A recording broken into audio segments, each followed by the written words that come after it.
Hello dear students, welcome to the Gateway Classes. My name is Gulshan Kumar और मैं आपको पढ़ा रहा हूं इंजीनियरिंग फिजिक्स। इंजीनियरिंग फिजिक्स में हमारी यूनिट चल रही है क्वांटम मैकेनिक्स और आज हमारा क्वांटम मैकेनिक्स का लेक्चर नंबर 5 है। और आज के लेक्चर का हमारा टॉपिक है डेविसन जर्मर एक्सपेरिमेंट। और आज के लेक्चर को स्टार्ट करने से पहले मैं उन स्टूडेंट्स को बता देता हूं जिनको अभी तक नहीं पता है कि गेटवे क्लासेस ऐप पर बीटेक फर्स्ट ईयर के सभी सब्जेक्ट का फुल कोर्स अवेलेबल है। यहां पर आपको सब्जेक्ट की लिस्ट दी गई है और सभी सब्जेक्ट के अंदर आपको वीडियो लेक्चर्स मिलेंगे, पीडीएफ नोट्स मिलेंगे, पीवाईक्यूज मिलेंगे और डीपीपी आपको मिलेंगे। और सभी कोर्सेज का जो लिंक है वो आपको इस वीडियो के डिस्क्रिप्शन में दिया है। अगर किसी स्टूडेंट की कोई क्वेरी है तो आप हमारे हेल्पलाइन नंबर पर कॉल कर सकते हैं। अब हम स्टार्ट करते हैं अपना आज का लेक्चर और आज के लेक्चर का हमारा टॉपिक है डेविसन एंड जर्मर एक्सपेरिमेंट। अगर आप लोगों ने लास्ट लेक्चर कंप्लीट कर लिया है तो आपको आज के एक्सपेरिमेंट का ऑब्जेक्टिव समझ में आ गया होगा। लेकिन फिर भी मैं यहां पर शॉर्ट में एक बार आपको बता देता हूं कि लास्ट लेक्चर में हमने क्या पढ़ा था और डेविसन एंड जर्मर एक्सपेरिमेंट का ऑब्जेक्टिव क्या है। ध्यान दीजिएगा। देखिए, लास्ट लेक्चर का हमारा टॉपिक था D Broglie concept of matter wave, यानी कि जो साइंटिस्ट है डी ब्रॉगली, इन्होंने मैटर वेव के कॉन्सेप्ट को दिया था। और क्या कहा था इन्होंने इन्होंने ये कहा था कि जितने भी मूविंग पार्टिकल होते हैं, मूविंग पार्टिकल के साथ में हमेशा वेव एसोसिएटेड होती है। इसका मतलब मूविंग पार्टिकल वेव नेचर को शो करते हैं। ये हमने लास्ट लेक्चर में बहुत ही डिटेल में पढ़ा था। दूसरी चीज, जो मूविंग पार्टिकल होते हैं उनके साथ में जो वेव एसोसिएटेड होती है उस वेव को हम मैटर वेव या डी ब्रॉगली वेव कहते हैं।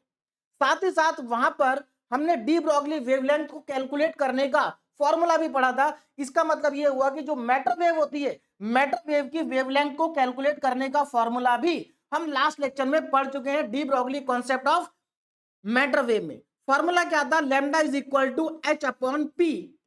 और इस फॉर्मूले को हमने अलग अलग टर्म्स में भी फाइंड आउट किया था लास्ट के लेक्चर में। तो ये हमारा था D Broglie concept of matter wave. लेकिन ये जो कॉन्सेप्ट था ये थ्योरेटिकल कॉन्सेप्ट था, जैसा कि मैंने आपको लास्ट लेक्चर में पढ़ाया था। मतलब थ्योरेटिकल क्यों था? क्योंकि जो साइंटिस्ट थे डी ब्रॉगली, जिन्होंने इस कॉन्सेप्ट को दिया था, वो इसका कोई भी एक्सपेरिमेंटल प्रूफ नहीं दे पाए, या उन्होंने कोई भी इसका एक्सपेरिमेंटल प्रूफ नहीं दिया। It is only a theoretical concept. और ये जो इन्होंने कॉन्सेप्ट दिया था, डी ब्रॉगली जो साइंटिस्ट, इन्होंने जो कॉन्सेप्ट दिया था ये दिया था 1924 में। और इसके ठीक 3 साल बाद इन 1927 1927 में दो साइंटिस्ट थे, डेविसन एंड जर्मर। इन दोनों साइंटिस्ट ने सबसे पहले एक्सपेरिमेंटली ये प्रूव किया कि मूविंग पार्टिकल के साथ में मैटर वेव एसोसिएटेड होती है। इसका मतलब यह हुआ कि जिस कॉन्सेप्ट को डी ब्रॉगली जो साइंटिस्ट थे उन्होंने 1924 में दिया था, उसी कॉन्सेप्ट को एक्सपेरिमेंटली प्रूव कर दिया इन दोनों साइंटिस्ट ने 1927 में। इसका मतलब यह हुआ जो कॉन्सेप्ट था, जो थ्योरेटिकल कॉन्सेप्ट था, वो एकदम करेक्ट कॉन्सेप्ट था। और जब इन्होंने ये प्रूव किया 1927 में, तो उसके बाद डी ब्रॉगली को भी, डेविसन को भी और जर्मर को भी, तीनों को नोबेल प्राइज भी मिला, क्योंकि ये एक बहुत बड़ी डिस्कवरी थी। अब हम थोड़ा सा इसको आगे समझते हैं कि किस तरह से डेविसन और जर्मर ने ये प्रूव किया कि जो मूविंग पार्टिकल होते हैं उनके साथ में वेव एसोसिएटेड होती है।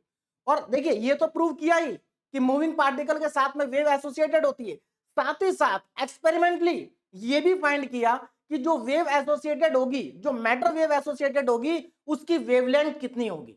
तो इन्होंने वेवलेंथ को भी फाइंड आउट किया। और जो वेवलेंथ इन्होंने फाइंड आउट की, वही वेवलेंथ जो डी ब्रॉगली कॉन्सेप्ट का जो फॉर्मूला था वेवलेंथ को कैलकुलेट करने का, यहां से भी आई। तो इसी सब चीजों को हमें यहां पर इस एक्सपेरिमेंट के अंदर पढ़ना है। तो ध्यान दीजिए, बहुत ही सिंपल सा एक्सपेरिमेंट है और यूनिवर्सिटी एग्जाम में कई बार लॉन्ग क्वेश्चन में इसको पूछा जाता है। बहुत ज्यादा इंपॉर्टेंट नहीं है, लेकिन कभी कभी यूनिवर्सिटी एग्जाम में ये 7 मार्क्स में आ जाता है और कभी कभी इसमें से शॉर्ट क्वेश्चन भी बन जाता है। तो इसलिए आपको ध्यान देना चाहिए। अच्छा एक्सपेरिमेंट है, इंपॉर्टेंट क्वेश्चन है। चलिए ध्यान दीजिए। देखिए, तो पहला पॉइंट आपको समझ में आ गया होगा। दूसरा पॉइंट देखिए क्या है, they are not only confirm the existence of wave associated with fast moving electron. अब यहां पर मैं आपको बता देता हूं, इन दोनों ने जो यहां पर पार्टिकल लिया है वो पार्टिकल लिया था इलेक्ट्रॉन। इलेक्ट्रॉन आप जानते हैं, इलेक्ट्रॉन इज अ पार्टिकल, है ना। तो इन्होंने जो अपना एक्सपेरिमेंट किया वो किसके ऊपर किया? इलेक्ट्रॉन के ऊपर किया। और इन्होंने प्रूव किया कि इलेक्ट्रॉन के साथ मैटर वेव एसोसिएटेड होती है। तो they not only confirm the existence of wave associated with fast moving electron but also measure the wavelength of matter wave. देखो इन्होंने वेवलेंथ को भी क्या किया, मेजर किया।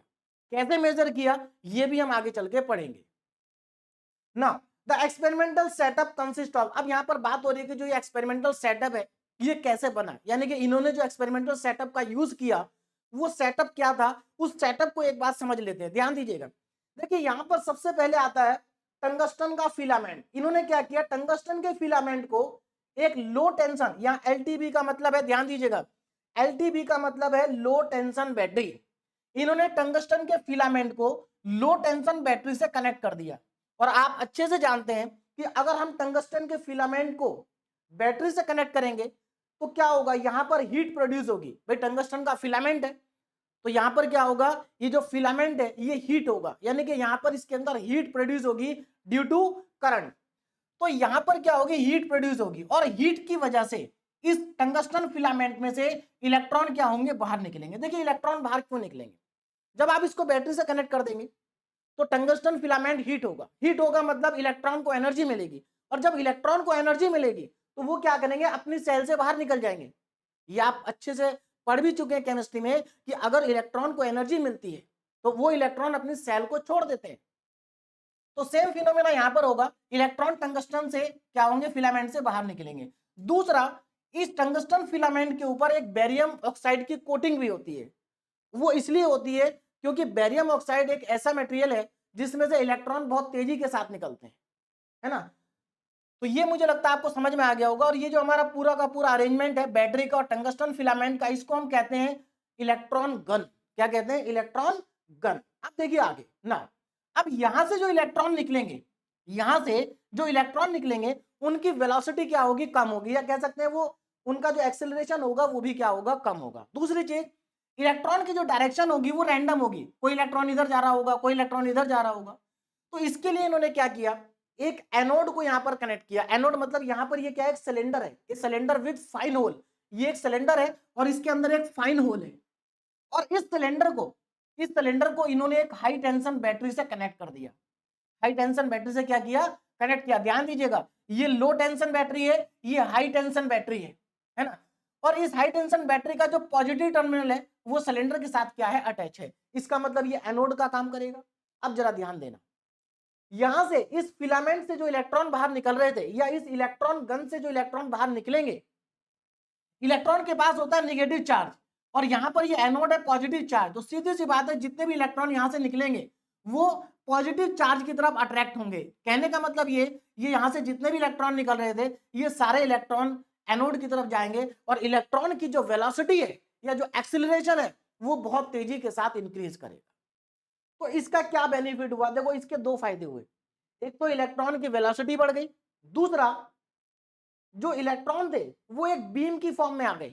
भाई पहले तो एट रैंडम इधर उधर जा रहे थे, लेकिन अब क्या हो रहा है, वो सीधे बीम की फॉर्म में आगे जा रहे हैं। अब ये जो इलेक्ट्रॉन है क्योंकि हाई वेलोसिटी में है तो ये सिलेंडर को क्रॉस करके बाहर निकल जाएंगे, इस होल से क्या होंगे, बाहर चले जाएंगे और बहुत ही हाई स्पीड से बाहर जाएंगे और इसको हम कहेंगे इलेक्ट्रॉन बीम। और ये जो इलेक्ट्रॉन बीम है इसके आगे इन्होंने क्या किया, एक निकल का क्रिस्टल रखा। निकल आप जानते हैं एक मटेरियल है ना, तो यहां पर निकल के क्रिस्टल को रखा। अब यहां पर क्वेश्चन आता है कि निकल के क्रिस्टल को ही क्यों लिया इन्होंने। तो देखिए इन्होंने और भी मटेरियल के ऊपर ये एक्सपेरिमेंट किया होगा, लेकिन जो बेस्ट रिजल्ट इनको मिला वो निकल क्रिस्टल के लिए मिला। तो यहां पर क्या है, एक निकल का क्रिस्टल रखा है और ये जो इलेक्ट्रॉन बीम है ये इस निकल के क्रिस्टल पे क्या कर रही है, स्ट्राइक कर रही है।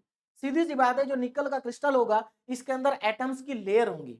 एटम्स की क्या होंगी, लेयर होंगी। और ये जो इलेक्ट्रॉन है ये एटम से स्ट्राइक करने के बाद अलग अलग डायरेक्शन में क्या होंगे, रिफ्लेक्ट होंगे या डिफ्रैक्टेड होंगे। तो हमने क्या करा, यहां पर देखिए ये निकल क्रिस्टल है, यहां से इलेक्ट्रॉन स्ट्राइक हुआ और ये इधर मान लेते हैं कि डिफ्रैक्ट हो गया। और भी डायरेक्शन में डिफ्रैक्ट होगा, मैंने केवल एक ही डायरेक्शन ली है। तो ये क्या है, डिफ्रैक्टेड इलेक्ट्रॉन बीम। और देखिए incident electron beam, diffracted electron beam, दोनों के बीच में जो एंगल बन रहा है वो मैंने ले लिया फाई। दूसरा, इस निकल के अंदर जो एटम की लेयर होंगी, है ना, एटम्स की जो लेयर होंगी, अब वो लेयर किसी भी डायरेक्शन में हो सकती है। हमने मान लिया या इन्होंने मान लिया कि ये जो यहां पर मैंने डॉटेड लाइन बनाई है ये हमारी क्या है, डायरेक्शन है किसकी, एटम की लेयर्स की, जो कि निकल क्रिस्टल के अंदर है। हो सकता है कि इसके अंदर जो लेयर है वो इस डायरेक्शन में भी हो सकती है, किसी भी डायरेक्शन में हो सकती है, हमने इस डायरेक्शन में मान लिया।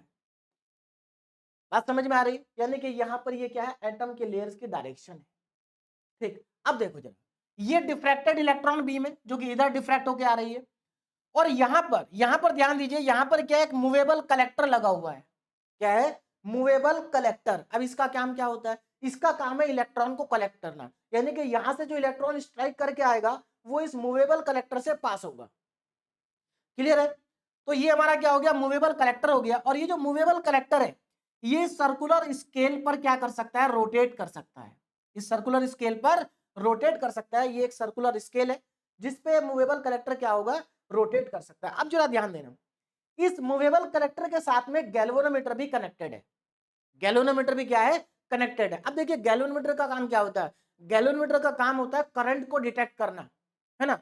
अब यहां पर ध्यान दो, अगर ये इलेक्ट्रॉन इस मूवेबल कलेक्टर से पास होंगे तो सीधी सी बात है इस गैल्वेनोमीटर में डिफ्लेक्शन आएगा। क्यों? क्योंकि जब इलेक्ट्रॉन मोशन में है तो वही क्या होता है, इलेक्ट्रॉन अगर मोशन में है तो उसी को हम क्या कहते हैं, करंट कहते हैं। यानी कि करंट का मतलब है अगर इलेक्ट्रॉन मोशन में है तो वहां पर करंट होगा।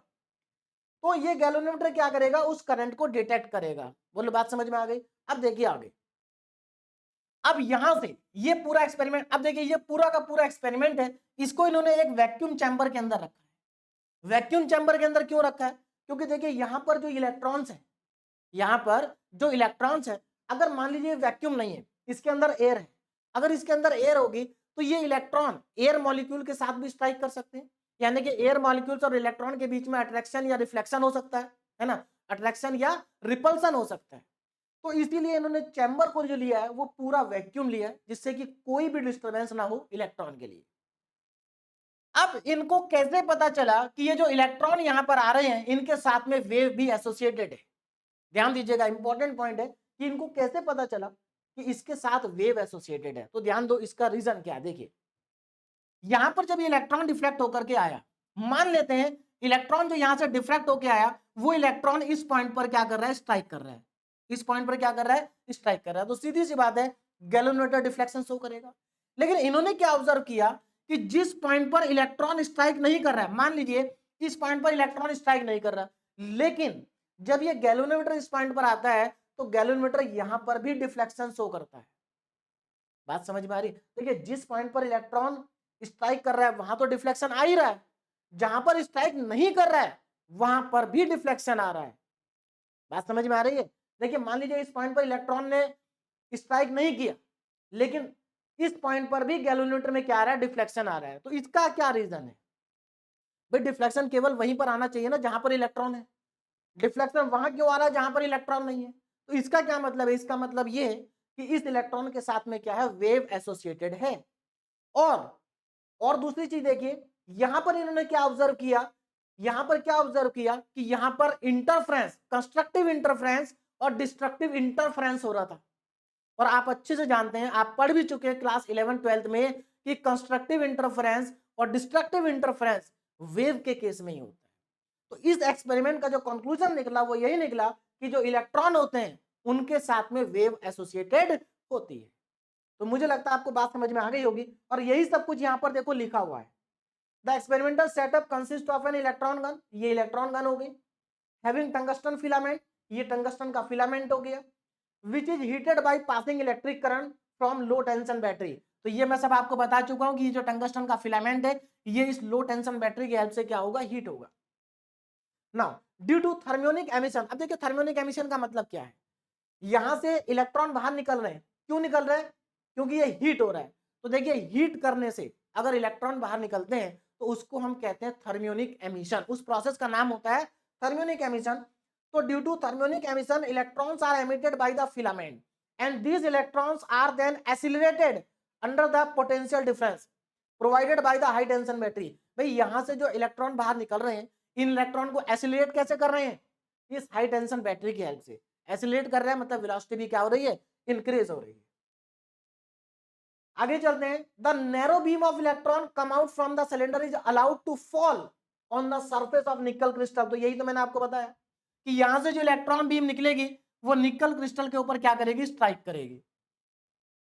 नेक्स्ट पॉइंट देखिए, the electrons scattered in different direction by the atom of nickel crystal are received by movable detector which is just an electron collector। इसका मतलब क्या है कि जो स्कैटर्ड इलेक्ट्रॉन है जो कि अलग अलग डायरेक्शन में जा रहे हैं, उन सबको कलेक्ट करने के लिए हमने यहाँ पर एक मूवेबल कलेक्टर को लगाया है। क्या लगाया है? Movable collector. This electron collector is connected to the galvanometer, और ये जो इलेक्ट्रॉन कलेक्टर है ये गैल्वेनोमीटर से क्या है? कनेक्टेड है। आगे देखिए, the deflection in G is directly proportional to the intensity of electron beam being enter the collector. सीधी सी बात है, जितने ज्यादा इलेक्ट्रॉन इस कलेक्टर के अंदर जाएंगे गैल्वेनोमीटर में उतना ही ज्यादा डिफ्लेक्शन होगा। यानी कि इलेक्ट्रॉन की इंटेंसिटी के ऊपर डिपेंड करेगा कि इसके अंदर कितना डिफ्लेक्शन है। आगे बढ़ते हैं, नेक्स्ट पॉइंट देखते हैं क्या है। The entire apparatus is enclose in vacuum chamber. ये मैं आपको बता चुका हूं, पूरा का पूरा apparatus एक वैक्यूम चैम्बर के अंदर है। क्यों है इसका रीजन भी आपको मैं बता चुका हूं। This experiment was performed at different accelerating voltage. अब देखिए लास्ट पॉइंट का मतलब समझिए, ये जो एक्सपेरिमेंट है ये अलग अलग वोल्टेज पर परफॉर्म किया गया है। वोल्टेज कौन से वेरी होंगे? ये वाले वोल्टेज। जो हाई टेंशन बैटरी है इसके वोल्टेज को क्या किया गया? वेरी किया गया। कहां से कहां तक किया गया? इसको देखिए, जो यहां पर सिग्निफिकेंट रिजल्ट मिला है वो मिला है 40 वोल्ट से लेकर के 68 वोल्ट तक। बोलो बात समझ में आ रही है? यानी कि ये जो हाई टेंशन बैटरी है इसमें वोल्टेज को कहां से कहां तक वेरी किया? 40 से लेकर 68 वोल्टेज तक इसको वेरी किया। तो ये बात आपको समझ में आ गई होगी। मतलब इसके बाहर अगर ले रहे थे वोल्टेज तो वहां पर सिग्निफिकेंट रिजल्ट नहीं मिल रहा था।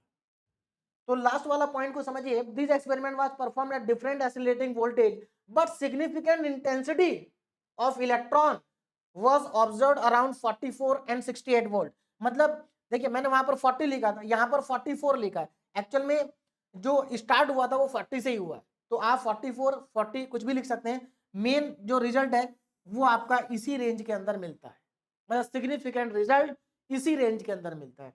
अब यहां से जो रिजल्ट हमें मिलेगा, अब जरा ध्यान दीजिए, यहां से जो रिजल्ट मिलेगा वो रिजल्ट मैंने नेक्स्ट स्लाइड पर लिखा हुआ है। देखिए, result of Davisson Germer experiment.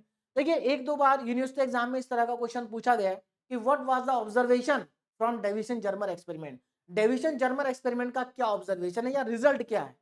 तो कभी कभी 2 नंबर में रिजल्ट पूछ लेते हैं तो उसका आंसर आपको ये लिखना होगा। ये हमारा डेविसन जर्मर एक्सपेरिमेंट का क्या है? रिजल्ट है। अब जरा यहां पर ध्यान दीजिए, मैंने यहाँ पर 4 डायग्राम बनाए, 44 वोल्ट के लिए, 50 48 के लिए, 54 के लिए, 64 के लिए। आप 68 के लिए भी बना सकते हैं और 40 के लिए भी बना सकते हैं। लेकिन अगर ये आप 4 बना देते हैं क्योंकि सिग्निफिकेंट रिजल्ट इन चारों में ही आपको दिखेगा, बाकी और जितने भी डायग्राम है उनका कोई सिग्निफिकेंट रिजल्ट नहीं है। तो चलिए ध्यान दीजिए, above graph show the intensity of electron. ये जो ऊपर के जो ग्राफ बने हैं ये क्या शो कर रहे हैं? Above graph show the intensity of electron, intensity of electron as a function of scattering angle. यहां पर हमने क्या लिया है? एक तो इंटेंसिटी ऑफ इलेक्ट्रॉन को लिया है और दूसरा स्कैटरिंग एंगल लिया है। तो अब जरा यहां पर ध्यान दीजिए, पॉइंट वाइज समझ लेते हैं कि एक्चुअल में यहां पर है क्या। देखिए, the intensity of scattered electron depend upon the angle of scattering. अब यहां पर देखो, जो हमारा डायग्राम है, यहां से जो इलेक्ट्रॉन स्कैटर्ड होंगे, यहां से जो इलेक्ट्रॉन स्कैटर्ड होंगे वो इस स्कैटरिंग एंगल के ऊपर भी डिपेंड करेंगे। यानी कि किसी एक पर्टिकुलर डायरेक्शन में इलेक्ट्रॉन्स ज्यादा स्कैटर्ड होंगे, या आप ये कह सकते हैं कि किसी पर्टिकुलर कोई ना कोई पर्टिकुलर डायरेक्शन ऐसी होगी जहां पर हमें इस गैल्वेनोमीटर के अंदर मैक्सिमम डिफ्लेक्शन मिलेगा, और जिस पॉइंट पर हमें मैक्सिमम डिफ्लेक्शन मिलेगा उस पॉइंट पर एक्चुअल में क्या हो रहा होगा? कंस्ट्रक्टिव इंटरफेरेंस हो रहा होगा। और जहां पर हमें डिफ्लेक्शन मिनिमम मिलेगा वहां पर हो रहा होगा डिस्ट्रक्टिव इंटरफेरेंस। तो उसी चीज को यहां पर लिखा है। देखिए, intensity of scattered electron depend upon the angle of scattering. तो एंगल ऑफ स्कैटरिंग आपको समझ में आ गया होगा। ये एंगल किस किस के बीच में? इलेक्ट्रॉन बीम के बीच में, इंसिडेंट इलेक्ट्रॉन बीम के बीच में और डिफ्रैक्टेड इलेक्ट्रॉन बीम के बीच में, that is angle of scattering. ये हमारी इंसिडेंट इलेक्ट्रॉन बीम है और ये हमारी रिफ्लेक्टेड या डिफ्रैक्टेड इलेक्ट्रॉन बीम है। इनके बीच में जो एंगल है फाई, इसको हम कहते हैं स्कैटर्ड एंगल।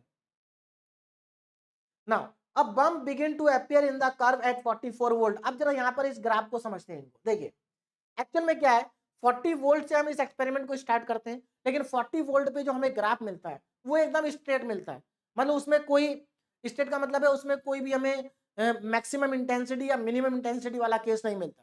कहने का मतलब ये है कि अगर आप 44 वोल्ट से कम लेंगे और 68 वोल्ट से ज्यादा लेंगे तो हर पॉइंट पर डिफ्लेक्शन सेम मिलेगा, हर पॉइंट पर डिफ्लेक्शन क्या मिलेगा, सेम मिलेगा। बात समझ में आ गई? चलिए नाउ अब bump begin to appear in curve at 44 volt, लेकिन जैसे ही हम 44 वोल्ट करते हैं तो हमें कर्व में क्या मिलता है, बम्प मिलता है। बम्प मतलब किसी एक पर्टिकुलर पॉइंट पर मैक्सिमम इंटेंसिटी मिलती है, इंटेंसिटी ज्यादा मिलती है। जैसे यहां पर ध्यान दीजिएगा, यहां ध्यान दीजिएगा, जैसे हमारा ये जो पॉइंट है, इस पॉइंट पर आप देखेंगे तो ये मैक्सिमम इंटेंसिटी मिल रही है। क्या मिल रही है, मैक्सिमम इंटेंसिटी मिल रही है। बात समझ में आ गई? और ये जो हमारा एंगल है, दिस इज स्कैटरिंग एंगल।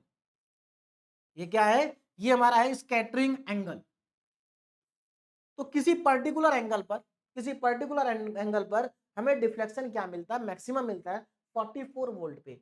और ये क्या रिप्रेजेंट कर रहा है, इंटेंसिटी ऑफ इलेक्ट्रॉन। अगर हम और थोड़ा आगे बढ़ते हैं 48 वोल्ट पे, तो ध्यान दीजिएगा 48 वोल्ट पे अगर आप देखेंगे तो 48 वोल्ट पर हमें और ज्यादा डिफ्लेक्शन मिलता है, हमें और ज्यादा डिफ्लेक्शन मिल जाता है। ये देखिए यहां पर डिफ्लेक्शन और ज्यादा हो गया। देखिए ये जो बम्प है, ये जितना ज्यादा बड़ा होगा उतना ज्यादा डिफ्लेक्शन गैल्वेनोमीटर के अंदर आएगा। क्लियर है?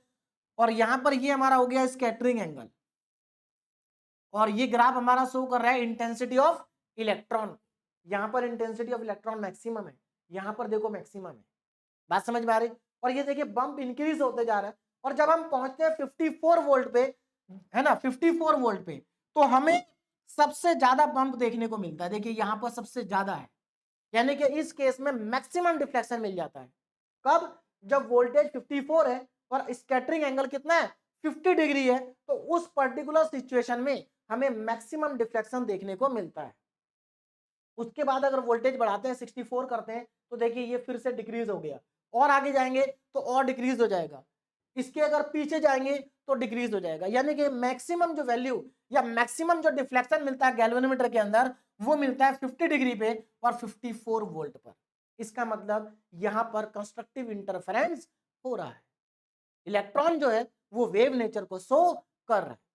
अब आगे देखिए नेक्स्ट पॉइंट में क्या लिखा, it was notice that a strong peak appeared in the intensity।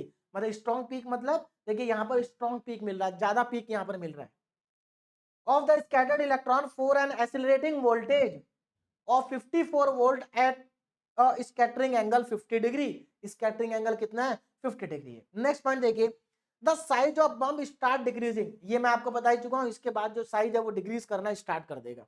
Now last point को देखते हैं, from the electron deflection measurement. यहां पर जो हमारा इलेक्ट्रॉन डिफ्लेक्शन मेजरमेंट है, यहां से the wavelength of matter wave was found to be. तो यहां से जो एक्सपेरिमेंटली वेवलेंथ फाइंड की गई, उस वेवलेंथ की वैल्यू अप्रोक्सीमेटली कितनी आ रही है, 0.165 नैनोमीटर, है ना। इसको अभी हम कैलकुलेट भी करें ना।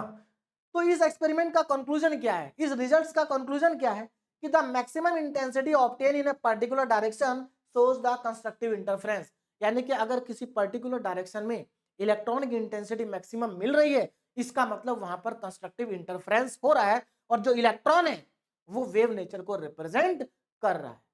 तो यहां से इन्होंने प्रूव कर दिया कि जो पार्टिकल होता है उसके साथ में मैटर वेव क्या होती है, एसोसिएटेड होती है ना। इसके बाद देखिए इन्होंने एक्सपेरिमेंटली वेवलेंथ को भी फाइंड आउट किया। इसको फाइंड आउट किया, वेवलेंथ को। अब वेवलेंथ को कैसे फाइंड किया एक्सपेरिमेंटली, जरा ध्यान दीजिएगा। देखिए for crystal constructive interference, for crystal constructive interference Bragg's law stated. देखिए ब्रैग्स लॉ क्या है, ये ब्रैग्स लॉ हमारे सिलेबस में नहीं है ना। तो एक्चुअल में क्या है, ब्रैग्स लॉ में क्या होता है, ब्रैग्स लॉ में एक्सपेरिमेंटली, ब्रैग्स लॉ की हेल्प से हम एक्सपेरिमेंटली वेव की वेवलेंथ को फाइंड आउट करते हैं, वेव की वेवलेंथ को फाइंड आउट करते हैं experimentally with the help of Bragg's law. कैसे करते हैं जरा यहां पर ध्यान दीजिएगा। देखिए तो according to Bragg's law, according to Bragg's law, देखिए ब्रैग्स लॉ क्या होता है मैं यहां पर लिखने जा रहा हूं। तो इन्होंने इसी ब्रैग्स लॉ का यूज किया और एक्सपेरिमेंटली इलेक्ट्रॉन के साथ में जो वेव एसोसिएटेड थी उसकी वेवलेंथ को फाइंड आउट किया। तो ब्रैग्स लॉ हमारा होता है 2d sin theta is equal to n lambda, this is the Bragg's law. और इसको मान लेते हैं इक्वेशन नंबर 1, इक्वेशन नंबर 1 ये होता है ब्रैग्स लॉ की इक्वेशन। और ब्रैग्स लॉ का यूज करते हैं हम वेवलेंथ को फाइंड करने के लिए, किसी भी वेव की वेवलेंथ फाइंड कर सकते हैं with the help of Bragg's law और एक्सपेरिमेंटली फाइंड आउट होती है। देखिए कैसे, अब यहां पर जरा ध्यान देंगे ना, यहां पर ये जो टर्म्स लिखे इनका मतलब मैं आपको बता देता हूं। वेयर वेयर देखिए सबसे पहले बात करेंगे डी। ये डी क्या है? तो डी होता है inter inter atomic separation. Inter atomic separation, ये होता है इंटर एटॉमिक सेपरेशन। अब यहां पर हमने जो मटेरियल लिया है वो है निकल क्रिस्टल। कौन सा मटेरियल है? निकल क्रिस्टल। तो निकल क्रिस्टल के अंदर जो एटम की लेयर्स होंगी उनके बीच में जो डिस्टेंस होगा उसको हम कहते हैं inter atomic separation.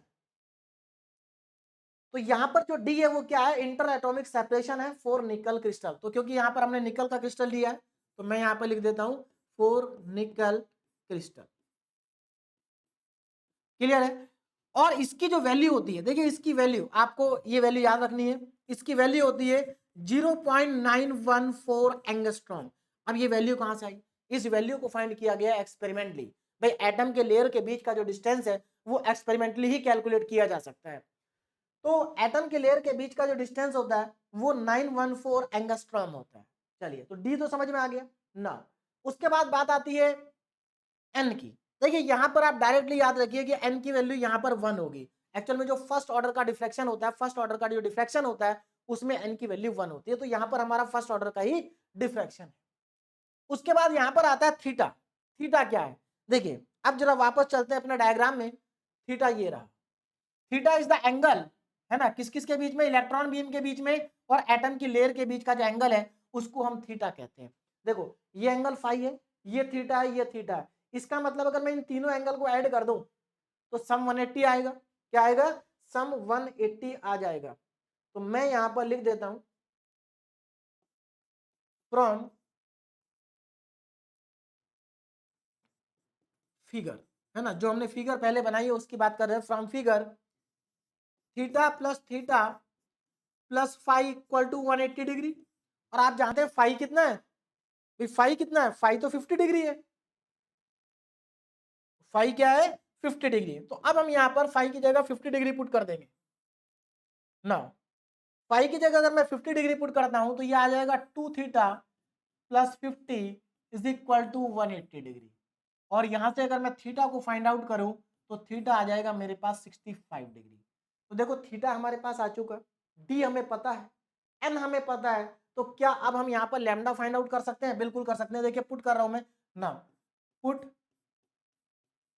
these values put these values in equation number 1 में पुट करेंगे तो देखो 2 into 0.914 angstrom, 2 into 0.914 into sine theta, sine 65। अब आप लोगों के पास कैलकुलेटर सबके पास होगा, कैलकुलेटर को उठाइए और इसको कैलकुलेट करिए कितना आ रहा है। एन की जगह 1 पुट कर देंगे तो लैम्डा आएगा। तो यहां से लैम्डा देखिए कितना आ रहा है, यहां से लैम्डा कितना आपका कैलकुलेट होगा उसको आप कैलकुलेटर से फाइंड कर लेंगे। तो यहां पर जो लैम्डा की वैल्यू आपकी आ जाएगी, ये आ जाएगी 1.67 एंगस्ट्रॉम। एक बार क्रॉस चेक करिए क्या वैल्यू इतनी आ रही है? 1.67 एंगस्ट्रॉम, है ना। चलिए उसके बाद अब देखो ये एक्सपेरिमेंटली फाइंड आउट हो गई वैल्यू लैम्डा की। कैसे फाइंड आउट? एक्सपेरिमेंटली। दूसरा तरीका वैल्यू को कैलकुलेट करने का क्या है वो भी मैं आपको बता देता हूं। दूसरा तरीका है जो हमने लास्ट लेक्चर में पढ़ा था, D Broglie concept of matter wave, यानी कि डी ब्रॉगली हाइपोथेसिस। तो यहां पर मैं लिखता हूं बाय डी ब्रॉगली हाइपोथेसिस, है ना, डी ब्रॉगली हाइपोथेसिस। अब हम चेक करके देखते हैं कि जो वेवलेंथ है क्या ये वेवलेंथ डी ब्रॉगली वेवलेंथ के बराबर है या नहीं है। तभी तो हमारा वेरिफिकेशन होगा कि D Broglie concept of matter wave क्या था, करेक्ट था। चलिए देखिए ना, बाय डी ब्रॉगली हाइपोथेसिस जो वेवलेंथ का फॉर्मूला होता है इलेक्ट्रॉन, क्योंकि यहां पर हमने इलेक्ट्रॉन लिया है और आपको याद होगा लास्ट लेक्चर में इलेक्ट्रॉन के लिए हमने फॉर्मूला ड्राइव किया था 12.28 अंडर रूट में वी। ये हमारा फॉर्मूला था। तो यहाँ पर अगर मैं लैम्डा को फाइंड आउट करूं तो यहाँ पर लैम्डा मेरे पास आ जाएगा 12.28 अपॉन में अंडर रूट में 54। तो आप कैलकुलेटर को उठाइए और इसको फाइंड आउट करिए, है ना। ये भी इसके आसपास ही आएगा, ये 1.67 है तो 1.65 या 66 आएगा। एक बार चेक करके देखिए, मैं भी एक बार क्रॉस चेक कर लेता हूं कैलकुलेटर से। चलिए देखिए, तो इसको अगर आप चेक करते हैं, इसको डिवाइड अंडर रूट 54, है ना, हमें डिवाइड करना है 12.28 को अंडर रूट 54 से, तो ये आ रहा है 1.67, 1.67, है ना। एक बार राइट साइड वाला चेक, लेफ्ट वाला चेक करिए, ये वाला 1.67 नहीं आएगा, शायद ये 66 आएगा, है ना। वो अगर 1.67 है तो ये 66 आएगा। आप एक बार कैलकुलेटर से क्रॉस चेक कर लीजिए। लेकिन आप ध्यान दें, यहां पर वेवलेंथ आ रही 1.66 एंगस्ट्रॉम और यहां पर वेवलेंथ आ रही 1.67 एंगस्ट्रॉम, 67 एंगस्ट्रॉम। तो क्या इनमें कोई डिफरेंस है? लगभग लगभग सेम है, लगभग लगभग क्या है, सेम है, और लगभग एग्जैक्टली सेम है।